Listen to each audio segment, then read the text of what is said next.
Am scris un roman inspirat din faimoasa baladă a Mioriței, denumit Baltagul. Povestea este despre Vitorița, nevasta oierului Nichifor, care își așteaptă soțul să vină acasă, acesta fiind plecat să cumpere oi.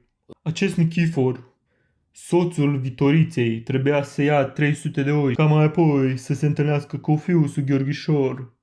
Dar acesta nu se mai întoarce, astfel încât familia se îngrijorează.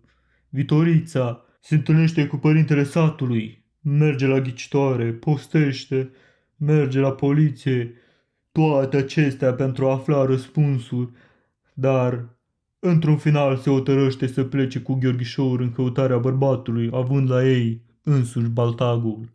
În drumul lor, în căutarea bărbatului, ei se opresc în mai multe locuri pentru a afla detalii despre el. La un moment dat, aceștia ajung la o cârciumă și află că Nichifor a cumpărat 300 de oi, din care 200 le-a vândut la doi ciobani cu care s-a împrietenit și cu care au poposit la această cârciumă. Crâșmașul le-a spus că Nichifor avea și câinele cu el. Aceștia plec de la acea cârciumă la altă cârciumă și realizează că cei doi tovarăși al lui Nichifor ar fi implicați în dispariția lui. Astfel, ea alertează autoritățile care interoghează pe cei doi indivizi, dar nu află nimic. Și, în final, găsește câinele lui Nichifor într-o curte străină.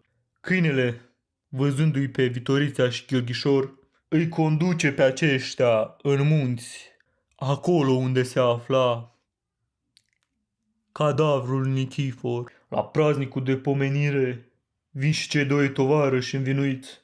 Vitorița spune în fața tuturor participanților cum a murit Nichifor.